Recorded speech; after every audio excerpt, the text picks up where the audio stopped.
Ever thought about leveling up your AI and coding skills? Well, you're in the right place.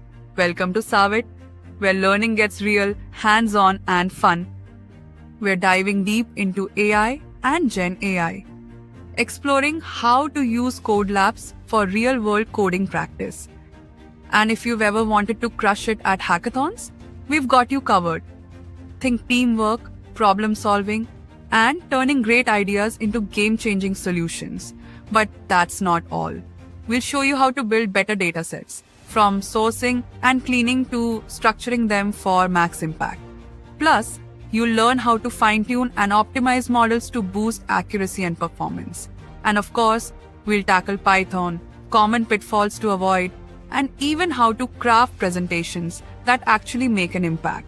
So if you're ready to innovate, build, and grow, join us. Let's take your skills to the next level.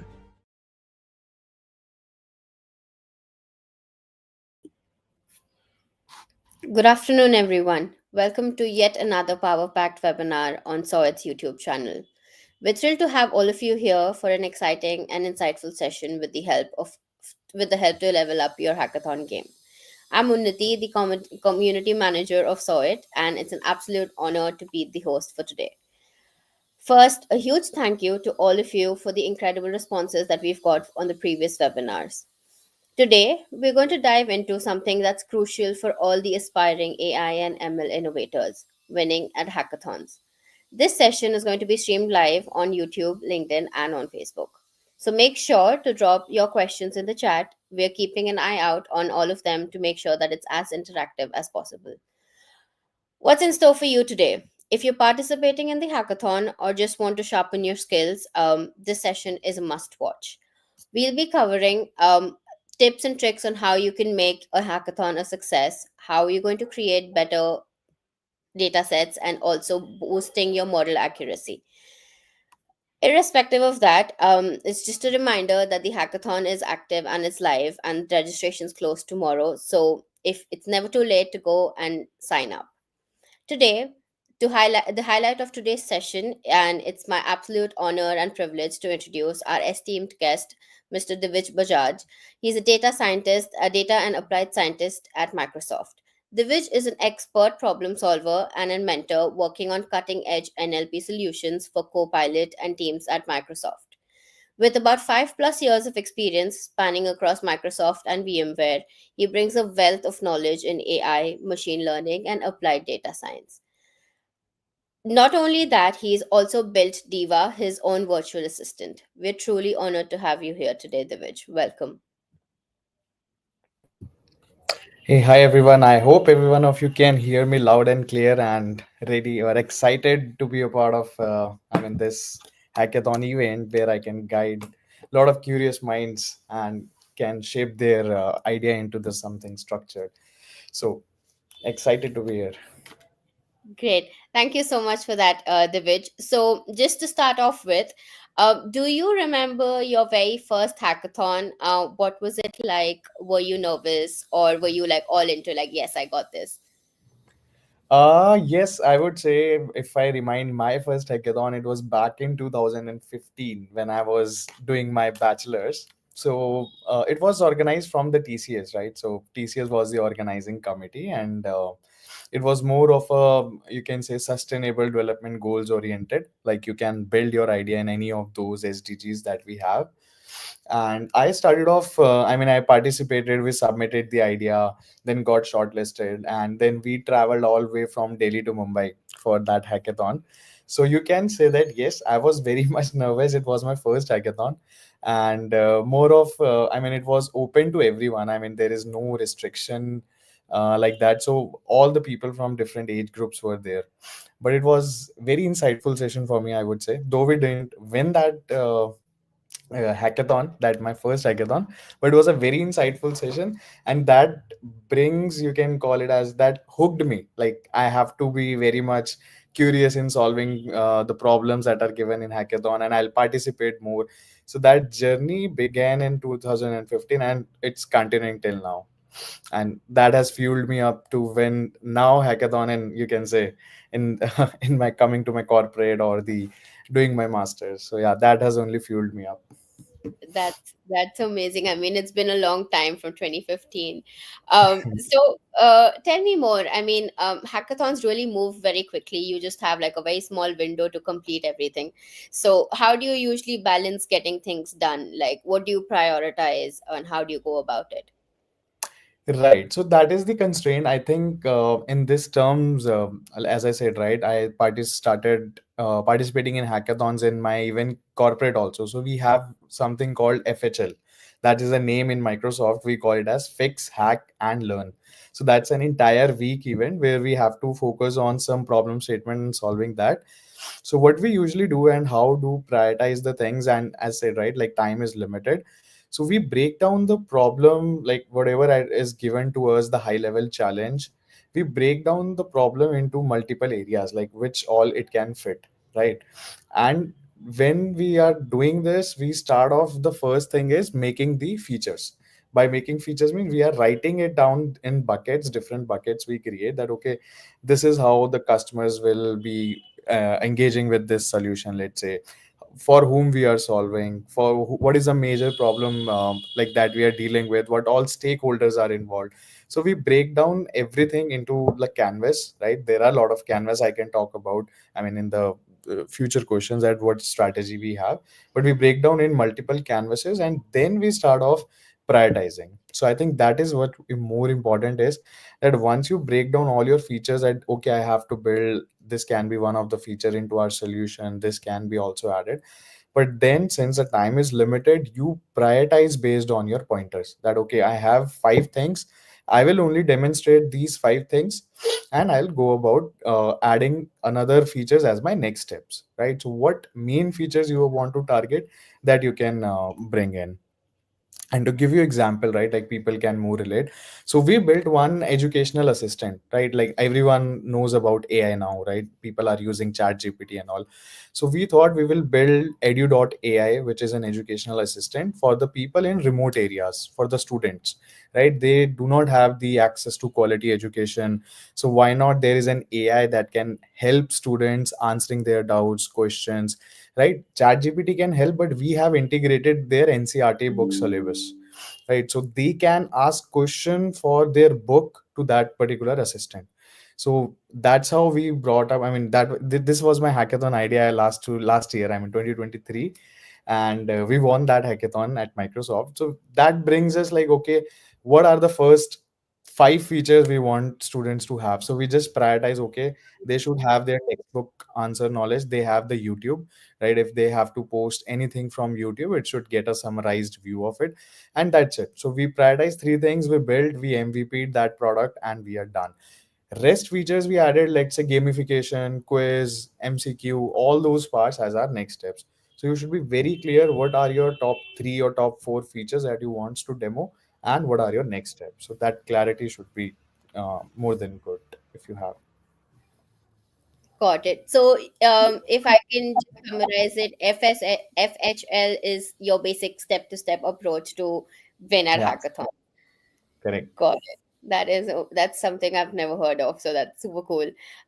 So usually, during hackathons, I mean, with everything that's in store for everybody, what is something that judges usually would look for? Is it innovation or presentation, or what are some things that that will help every person stand out? Okay, so I would say like both of these are important, right? How innovative your solution is, plus your presentations as well, right? Like how you are presenting your solution, whether you are able to define the problem statement or not. So what I usually suggest people or mentor people when they are participating is, first of all, highlight the problem, that this is a very big problem. If whatever you are solving, so start with problem, that okay, this is a huge problem, and bring in some stats inside that, right? Don't say that quality education is a problem, right? Don't start with this particular notion that quality education is a problem or whatever the problem is. So bring some official stats that as per this data, as per this government survey, we know about this, like X percentage are not having quality education support, for example, right? So bring some data points into your answer, bring some statistics which should be governed from some authority, right? Try to get that research done before coming or making your PPTs. and then start with the problem. Okay, this is our problem, we have built this solution, and tie this also, like whatever the solution you have built, like say you built an ML model for it, right? And you have achieved let's say, I would say 90% accuracy, right? So you are saying I downloaded this data set, we approached this problem, and now we are getting 90% accuracy or precision recall. So the next step is connect to the value also, right? Business metric. So always evaluate your project on model metrics as well as business metrics.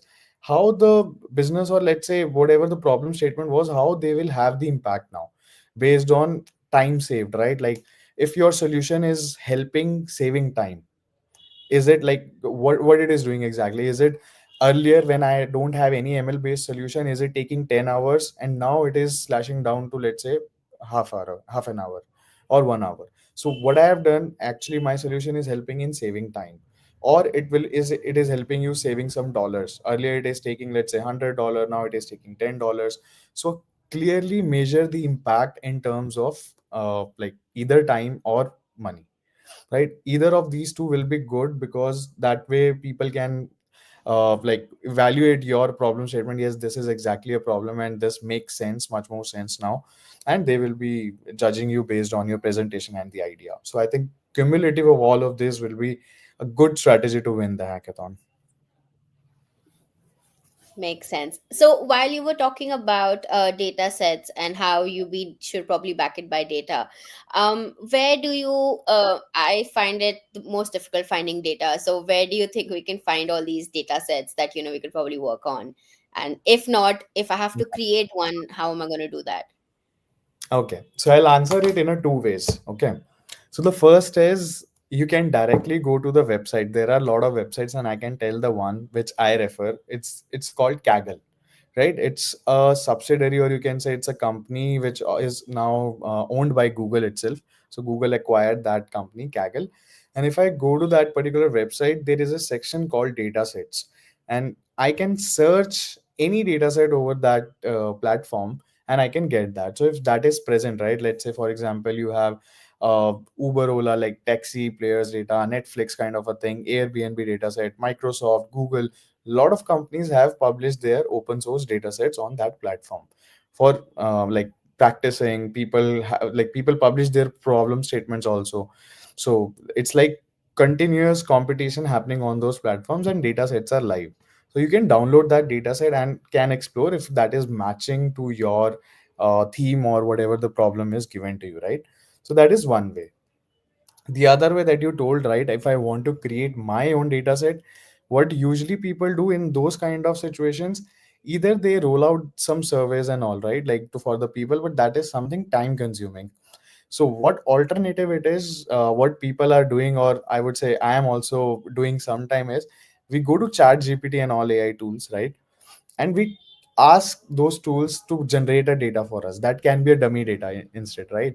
So to give you an example, like people can relate. So I was in a project like where we started off, like we wanted to do some analysis on the epigamia data set. I mean, epigamia company, right? It's a yogurt based company, epigamia. So we want to give like insights, like what is happening wrong with it, why does the sales is going down, or let's say what people are liking or not liking. To get this kind of a data, there is no source, right? If we go to Kaggle and search epigamia data, you will not get, right? So what we took a step back and we saw that, okay, epigamia is selling their products online, and I have the reviews on Amazon available. People are posting on Quora also. So there are 2 3 websites where people publish their opinions about that some products, right? So we went to Amazon, we scrapped that data. It's very easy. I mean, you just Google search how to scrap any open source data which you can legally scrap, and there are a lot of tools for that, right? So you can easily do, and which is ethical. Everything is fine in that. You get that data and then build your analysis using ChatGPT. Like you can tell, okay, can you create 2 3 more columns inside my data set? Can I have a reviews count kind of a variable in my data set? And then you start your analysis. So either you can go to Kaggle and get your data directly, or I would say just go a step back, search on the Google, see where the website, or if you can get the real time public reviews and all lot of stuff. So that way you can start thinking in that direction, how you can make your own data. Makes sense, absolutely. But again, there's another question that comes up is, if we are going back and taking data from, let's say, Reddit or any of these Yeah, platforms, the data might be quite messy. So yeah. how do you get around cleaning that data to make it more insightful for us? You're right. I would say this is the biggest challenge for any data scientist in the company, to get the cleaner version of data, right? So this is like what our managers used to tell us back when I joined the corporate world, that whatever you have learned back in college, it's like you are serving a data in a plate, but in the real world, you will never get a clean data. So, I mean, what we see is, or what strategy we follow is, the normal ML based strategy is one, right? Like you impute your missing data with some approximation, or if it's not that much in percentage, so remove those rows. Those are the standard ones, right? What we follow usually. But the other way around is what, for some of the problems, what we do is we try to get in touch with stakeholder, but I think in this case that is not a possibility, right? To get in touch with someone in the company to get the insights. So I would say, take Reddit and all the lot of other stuff, or the websites like Quora and all, get your data and try to shape it yourself in a way that I will segregate the unstructured, right? Because you will get a reviews from these websites, people share their opinion. So can you try to make your own metadata out of it, right? Let's say, for example, I can see on Amazon, like from where my customers are ordering, right? I mean, the country, or let's say place, right? It is easily visible in our reviews section, from where it is getting posted, that person name, right? And which particular pin code they are ordering from. So if you want to build or get into that shoes, you can just make your own metadata, like from where it get ordered. So you just create a new column, the location or pin code, simple. So that way you have to visualize yourself. Or in the age of AI, I would say, you just give the reviews to Chat GPT, all the reviews, and tell it, right? I want to extract the place. I want to extract what are the pros, what people are liking, whether it's like delivery, people are telling about quality issue.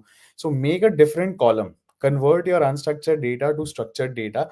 That way your messiness can be reduced to a certain extent. So I can get my, you can say, a text form data to a tabular format. And tabular format I can now use in Excel, or let's say building a model, anything I can do on top of it now. And let's say my focus area is to sort the issue for the delivery, like whatever customers are facing for delivery, I'll get to know out of, let's say, 1,000 reviews, 200 reviews were related to delivery issues, right? Rest of are some other issues. So that way I can, from, you can say, from starting from 1,000, 10,000 reviews, I'm coming slashing down my problem statement to just 200. And I'm making my more data more accurate based on whatever the problem I have in my mind. So that's how, people generally do it, making it in a structure, and now leverage AI tools for that. Absolutely. So when it comes to all of this data, and there's so much data out there, um, sometimes we do come across, large data sets. So how do we pick out, what's Hmm. important? And are there any like tools that we can, or some hacks that we can use so that we get like answers right then and there? Or it's not that Uh, easy? I would say it's easy depending on, I would say not easy. Yeah, it will be moderate. My answer would be like that. And it usually depends on your use case, right? So, for example, if you are not given any label, right? So, when we talk about doing the ML part, right? ML hackathons, or let's say ML machine learning problem also. So, we have the majority, like diversification in ML is supervised versus unsupervised, right? So if we are given the labeled data, right, we have the labels given, everything is sorted. So then we can have a lot of supervised algorithms, and data set can be applied. You can say, if we have a large data also, the supervised algorithm can easily take care of it, and they are quite faster. But when it comes to the other way around, when I don't have the labels and I have a very large data, right? So there is a problem because unsupervised machine learning itself is, let's say, clustering, right? I want to cluster my data. It's quite time taking, time consuming, and more resources are needed for making our clusters. So in that case, if I have a very large data, we can make certain groupings, right? So that's what we follow, or I have followed in my past, that we make groupings of the customer who are falling into, let's say, similar bucket. So same way, so that how we will reduce. But yeah, you can say, starting, for getting that started, you should know some of the metadata to make a group. So as said, right, location, if I know my customer segmentation, if I know the location, I will take that particular location pin code as my one data point, right? Okay, like if the customers are from this particular segment, so let's consider it as, or we can take a proxy from 2 3 data points from each of and every pin code location. So that's why I can strategize based on the problem, that okay, if I have a very large data set, how can I convert back to a shorter version of it? Or else what I can do, if it's a time series, right? Generally it is easy in time series problem, because most of the tasks are repeated in time, right? Like let's say you consider the stock data, stock price data. So every day there is some speculations are happening, or charts are moving up and down. So I can take a monthly average, I can take an 2 3 months days average. So that is depending on the window size, I can shorten my data. But again, that will be dependent on the problem statement. So it's not very easy to short the data, because ultimately you are losing out the information. Absolutely. We do have a question on the live.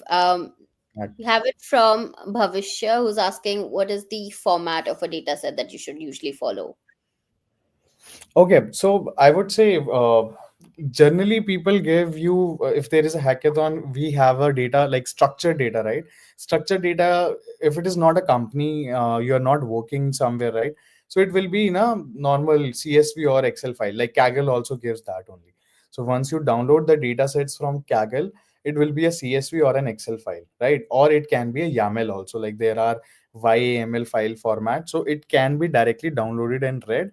But when it comes to the corporate world side, right, there are less data stored in those kinds of format. There is a SQL database. But again, if I want to download the data from SQL, it's again a CSV or Excel file only. So mostly you have to deal with that format only, comma separated. Got it.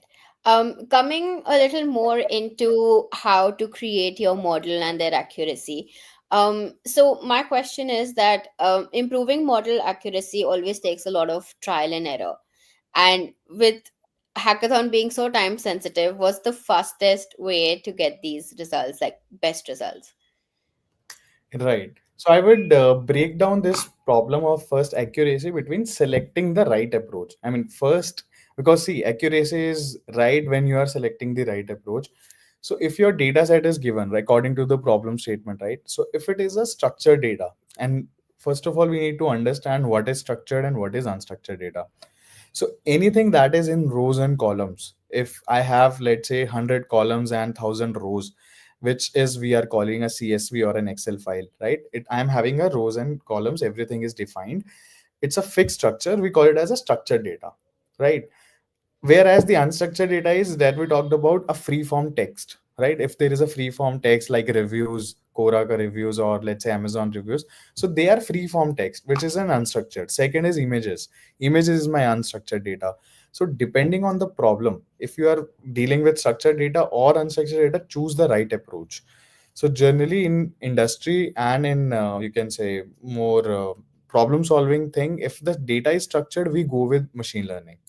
Okay, because it is quite easy to train. So there is a two choices. Either I can go ahead with building a neural network model, right? Neural network, or I will go ahead with machine learning models. So machine learning models are quite easy to build compared to neural networks. They require GPUs, they require more data, right? So it is quite time taking. And as per the hackathon, your first objective should be start with any ML model, and that should be a basic based on the problem, right? So let's say it's a classification problem, simple classification problem that I'm taking a toy set example. Like everyone uses email, right? Gmail account, and we have a classification which is spam versus not spam. So if that is your problem statement, for example, that you have to classify any email into spam versus not spam, so you start with the basic ML algorithms, right? Start with, let's say, logistic regression of classification, then go with tree based algorithm like random forest. We have XGBoost. So once you are getting the accuracy, you will see that improvement is happening within the algorithms. So let's say XGBoost is giving you 85%, right? So now you are made sure that, okay, I will use XGBoost over my random forest as well as my logistic regression. So that is your one way of improving your accuracy by experimenting with two or three models and selecting the you can say highest one, which is giving you the highest accuracy. Once you are selected or you have made sure that, okay, XGBoost is my right set of model, then the last mile optimization, right? In industry, we call it as last mile optimization. Choose the model and do the hyperparameters, right? Just try to get whether the number of trees are right, the learning rate that you have chosen for your algorithm, is it right or wrong? So optimization on top of your XGBoost now you do, and it will make sure, like it usually jumps. So if it is what earlier it was 85%, you will see 5%, 6% increase after the optimization. So you can tune the hyperparameters and get your highest accuracy, right? So it is, I mean, easiest in terms of hackathon scenario, because it's easy to train a machine learning model, quite difficult if you're going with deep learning. It will take a lot of your time. I mean, at least one day. If you have very large data set, it will take your entire one day, 7 to 8 hours to even just get a modeling file. So that you have to take care. Got it. So this is a nice segue to what I want to ask next is there are so many ML models out there, and I will probably never know which one to pick, so that I don't waste my time. I will keep reiterating in these different models. So are there any specific models that you think would give you like a sure shot, time saving thing? My answer would be yes to that. Like people who are from this background, they can relate to this more. So, I mean, models which are based on ensemble technique, right? So, ensemble technique is combining two or three models together and getting the prediction out of that. So, ensemble techniques generally works very well in machine learning kind of a problems. And model like XGBoost, we have random forest, they try to generate a better results and generalized results, because the objective of any machine learning problem is to get a generalized solution, right? When we say generalized, that means it is performing very well on training set and it is performing well on test set also, right? The accuracy is not dropping by very large margins. So if I'm getting 90% accuracy on training set, I'm getting 88 on test, this will be called a very good model, right? It's not overfitting, not underfitting. So usually you will see that models like random forest and XGBoost will always give you the best results. So you can try with these two as your first or maybe last mile optimizations, and you will see the jump in your accuracy. Great. I think those were some very good hacks for somebody who's just starting off into hackathons. Um, so I'm just going to move a little bit into your professional career and ask you that do participating in these hackathons actually help with getting a job? Have you seen companies that hire people based on the projects that you've worked on or others work on? I would say a big yes to that thing. I'll tell you why. So I started my professional journey with VMware, right? So VMware was my first company, like on which I got a PPO from the college, right? I was doing an internship, then converted to PPO over there. So I joined VMware, and there was a hackathon, machine learning hackathon only in the company. So I participated, and we built a good solution, and we won that hackathon. So it was entire, you can say, 1 week hackathon over there, and we got, I mean, all the felicitation awards and everything. And the same problem statement what was given to us, I have added in my resume as well. That, okay, this was the problem statement, like we were dealing with some product based problem within the VMware. So this was the problem and we built this solution, and I've added that in my resume. And when I started applying to other companies and I got a short list at Microsoft, so in my third round, I remember, right? Yeah, first, second, and third round, the interviewer asked me something on that context. That, hey, Divij, you have mentioned this project of yours as hackathon. So can you tell me brief about it? So that can be your conversation starter in terms of an interview. and if the problem is very much similar in the company you are applying to, right, so then it is like a win-win situation for you.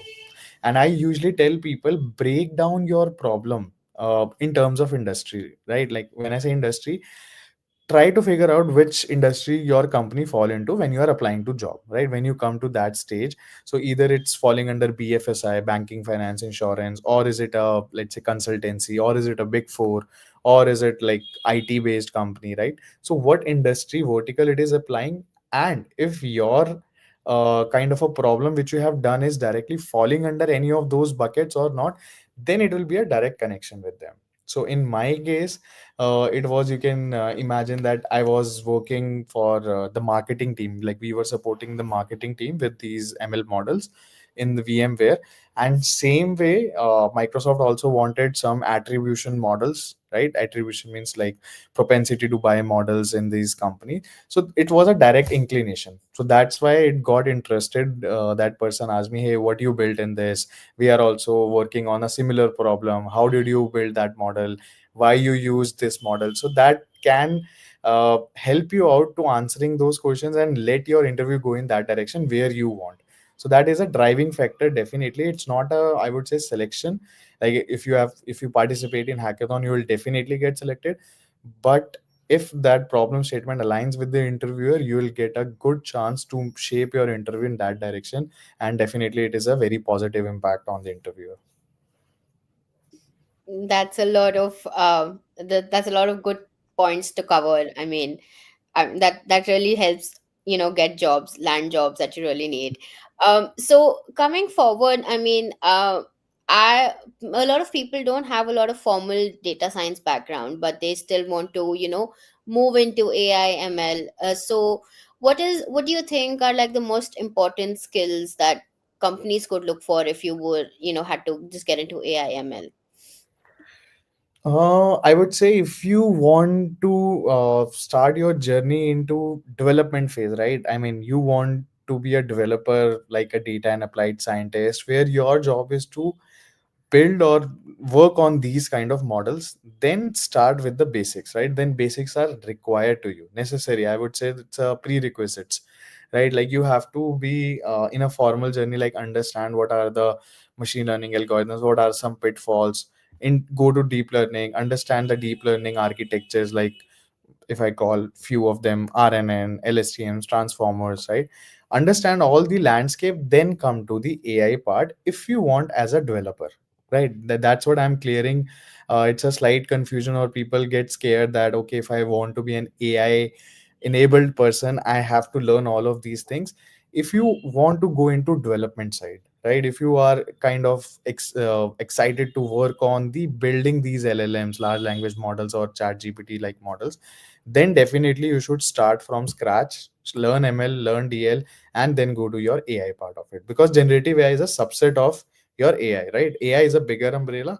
Generative AI, which we are seeing right now, is a subset of it, and it comes under the machine learning or other like wide area of AI. But if you are someone who wants to use AI to increase your productivity, to increase your value, and you are a techie itself, right? You are in a tech industry, like let's say software engineer, data analyst, business analyst, lot of other diverse roles within the tech. But you want to leverage the AI. You don't want to be a very much going into the back and learn ML and a lot of. You don't want to build these models. Then definitely AI is a very generative. AI is a very totally different, right? You should know the art of prompting in using any of the generative AI tools, right? You don't worry about who created the LLM. I am interested in working or getting the output from these LLMs, large language models. So I should know the right set of prompting, which technique I should follow to build these tools, right?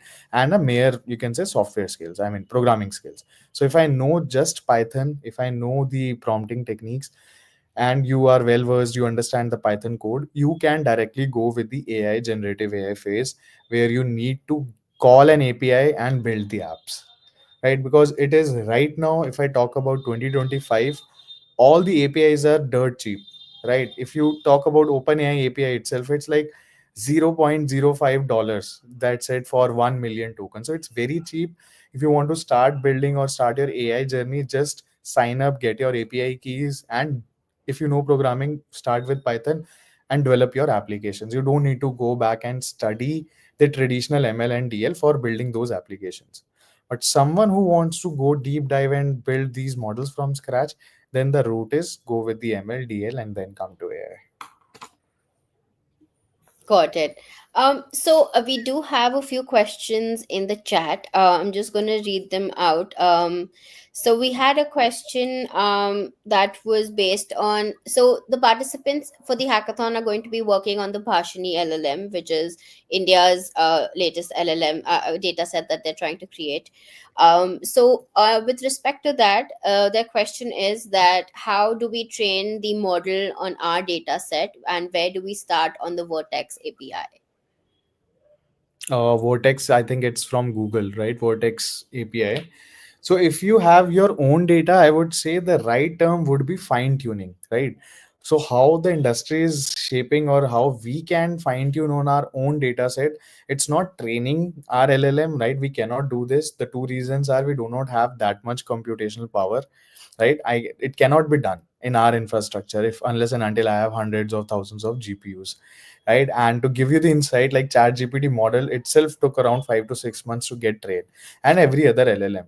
So the right way or right technique will be fine tuning. If I have my own data, I will download the model from Hugging Face or wherever I have, right? And I'll fine tune it on my own data. And for that, you can use Vertex, you can use PyTorch, you can use your own GPU, I mean, on laptop computational powers, or you can use any cloud infrastructure.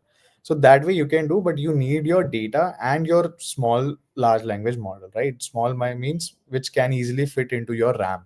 So if you have I would say 16 gigs of RAM in your laptop, 16 and above, right? So then you can easily fine tune on your own data in your local itself.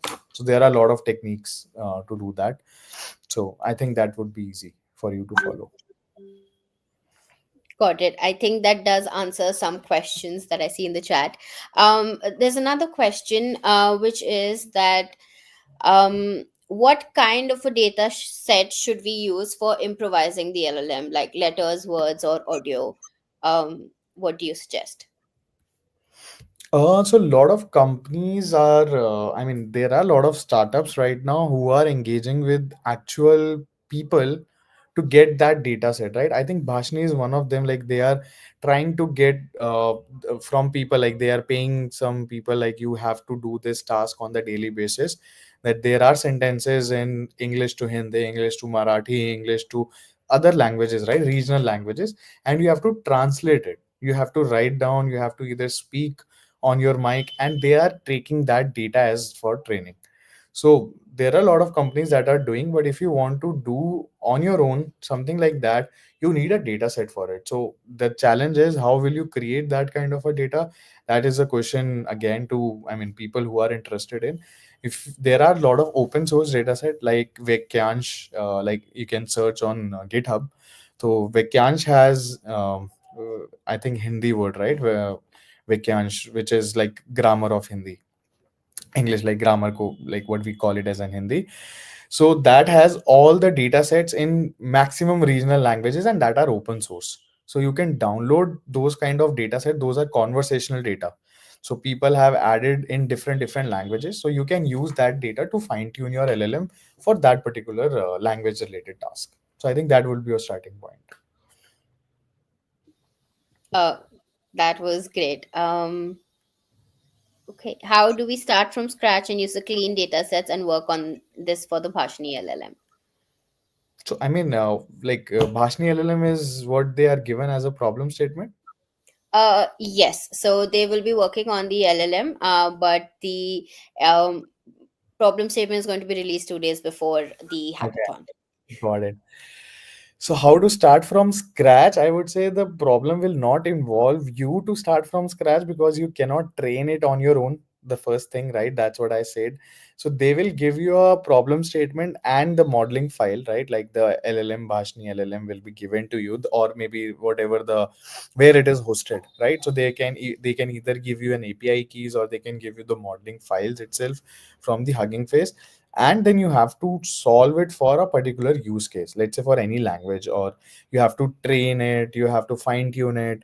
So the right approach would be to get the problem statement, like once it is released, understand what is LLM architecture, how can I fine tune it, because fine tuning is irrespective of whatever LLM is. It is the common approach. So if I take Llama, if I take Bashni LLM, if I take Claude, if I take any other LLM, how to fine tune an LLM on my own data, it's a common, right? It's not, it will not vary from LLM to LLM. So there are techniques like LORA, where we have kind of taking the weights, fine tuning the parameter. We have PEFT optimization. So there are a lot of science behind it.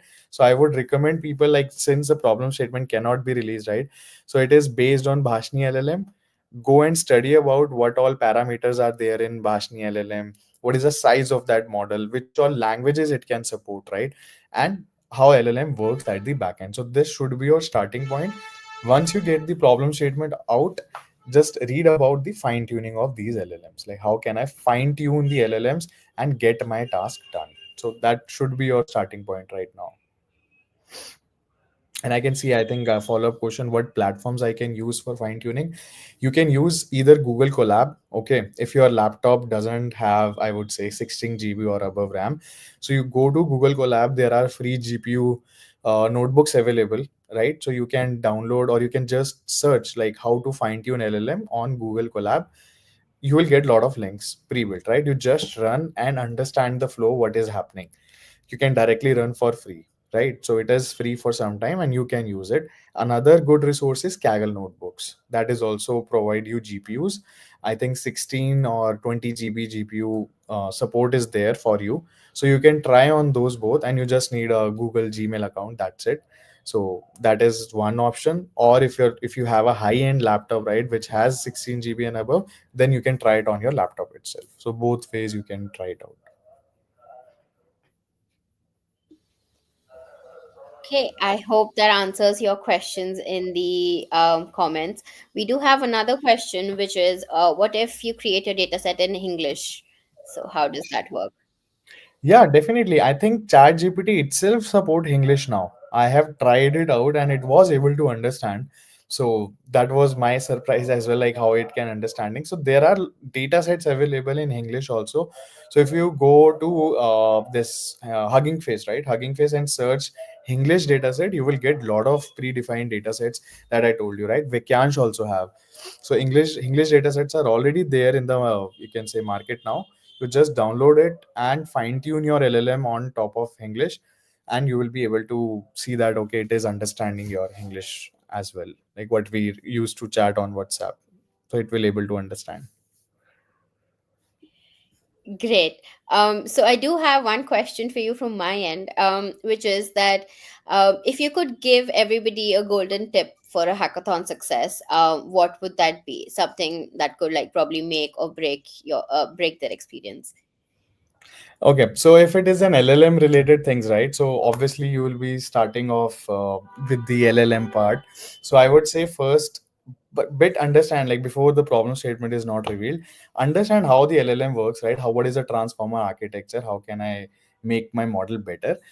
And then my golden tip would be just like, if you are dealing with any kind of model, right, understand its bunch of weights, right? What is model? If you just decipher it, right, if you decipher what is any large language model, it's just bunch of weights.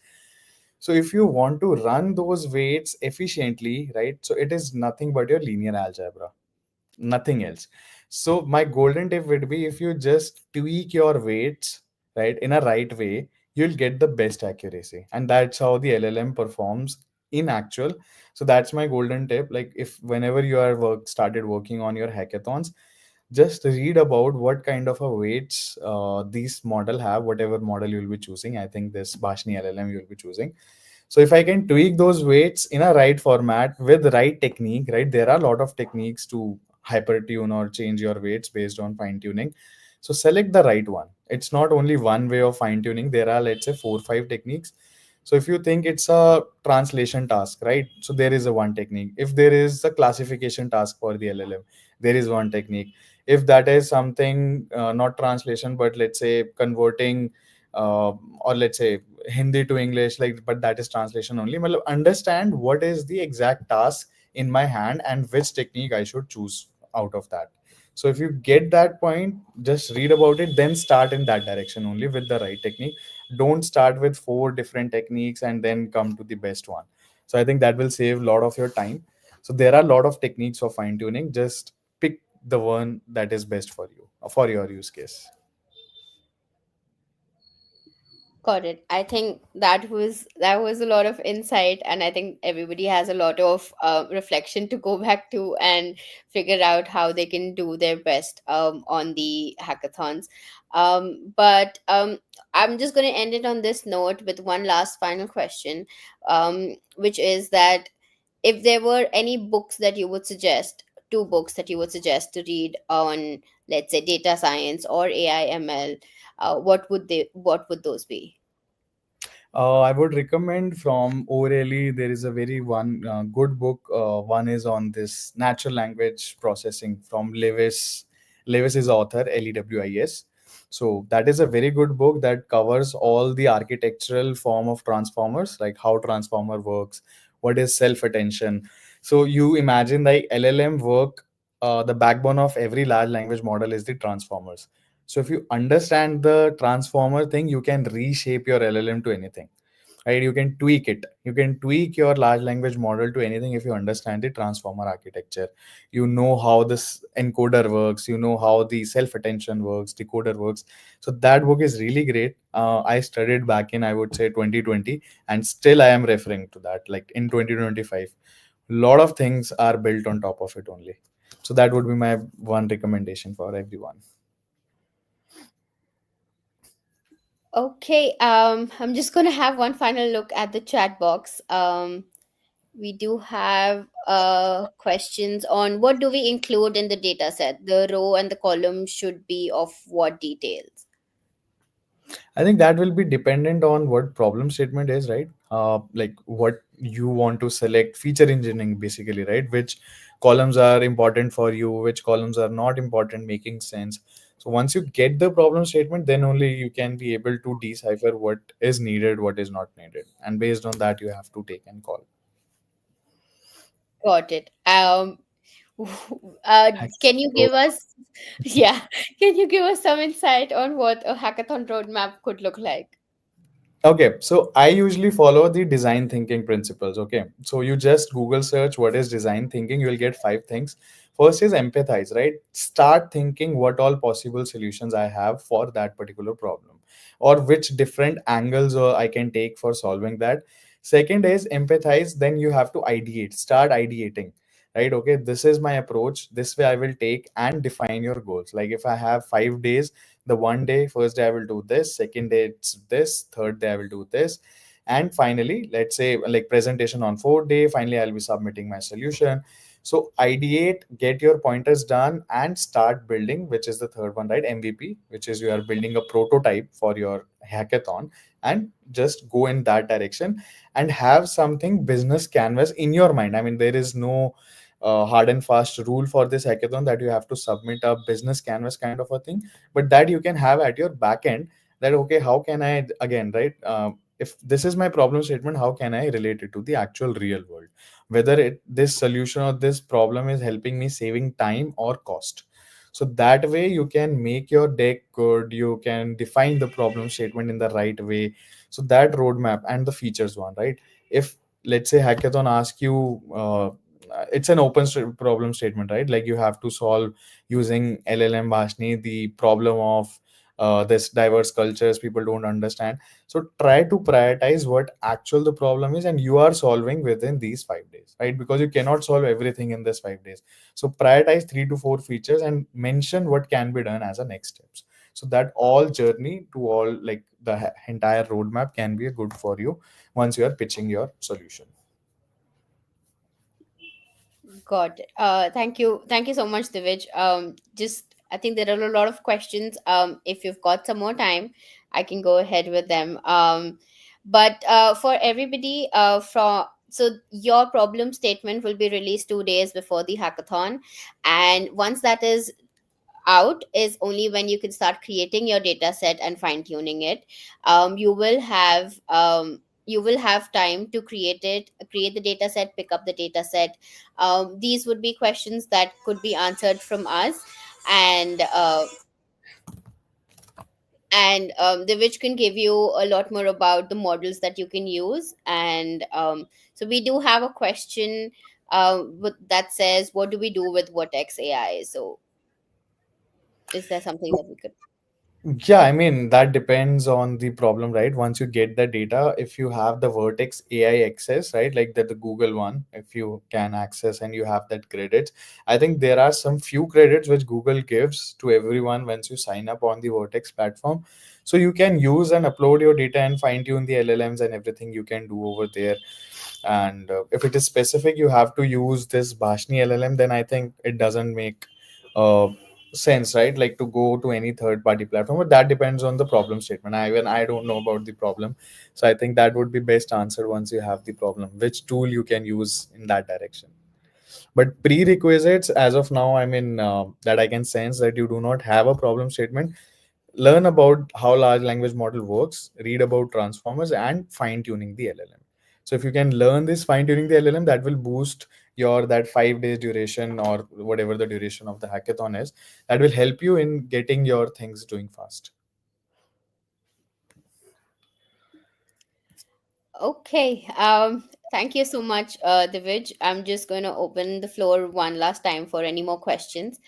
And then, if there are no more, then I would genuinely like to thank you for being so patient and answering all the questions.